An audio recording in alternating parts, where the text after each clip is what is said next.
La force principale de Job était d'aimer Dieu malgré tout.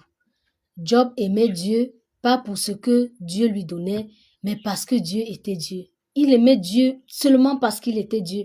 C'est pourquoi, quand bien même le malheur a atteint Job à son apogée, la Bible dit que Job a atteint le niveau où il grattait les ulcères avec les tessons de bouteille. Imagine un peu, essaie un peu de te créer ce film-là dans ta tête. Dans ta tête, essaie un peu d'imaginer à quel point la chair de Job était au point où il prenait les tessons de bouteille pour gratter la peau.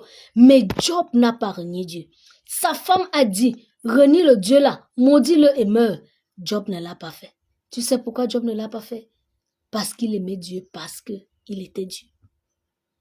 Il a dit, Seigneur, je suis avec toi, pas pour ce que tu me donnes, mais parce que tu es Dieu.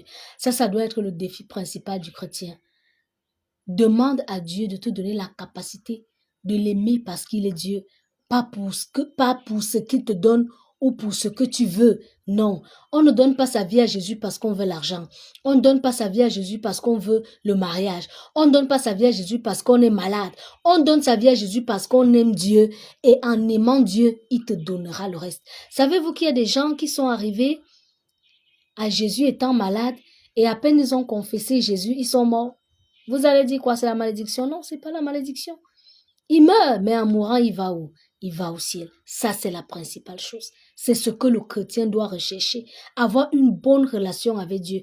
Pas parce que tu attends quelque chose de Dieu, mais parce que tu aimes Dieu. C'est ça qui va te donner la force de braver les épreuves.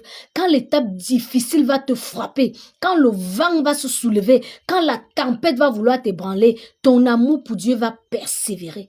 Ça va te donner la force d'aller plus loin. Ça va te donner la force d'avancer. Ça va te donner la force de braver cette étape. Et le Seigneur va t'aider. Peut-être actuellement, tu es dans une situation très compliquée. Et tu ne sais pas comment faire. La foi te manque. Tu as perdu la foi en fait. Si tu veux réactiver ta foi, adore Dieu. Loue Dieu. Mets la musique chrétienne, chante pour lui. Ne regarde pas ta situation, ne regarde pas le mal que tu as, ne gère même pas la douleur que tu as. Chante pour Dieu et tu verras ce qu'il est capable de faire. Tu verras ce qu'il est capable de faire. Adore Dieu, chante Dieu, mets-toi toujours dans cette atmosphère-là, l'atmosphère de louange, l'atmosphère d'adoration, l'atmosphère de louange, tu verras de quoi le Seigneur est capable. La Bible dit Dieu siège au milieu de la louange de son peuple. Quand tu chantes avec un grand cœur, le Seigneur va regarder que c'est qui chante, il te verra chanter.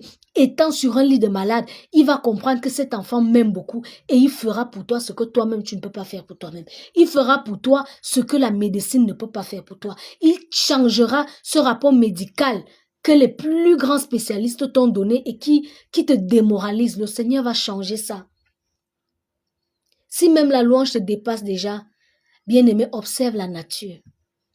Observe la nature. Télécharge même des vidéos où tu vas voir les chutes d'eau, où tu vas voir les grandes forêts, tu vas voir les arbres, tu vois les animaux qui se baladent dans la forêt. Ça va t'émerveiller.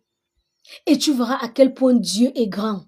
Ça va t'aider à minimiser ta situation. Ça va t'aider à négliger ton mal. Et tu vas voir, en négligeant ça, Dieu va gérer. C'est ce que tu laisses que Dieu gère.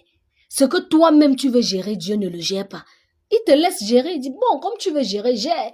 Mais quand tu abandonnes ça entre ses mains, tu te concentres sur lui, il va gérer.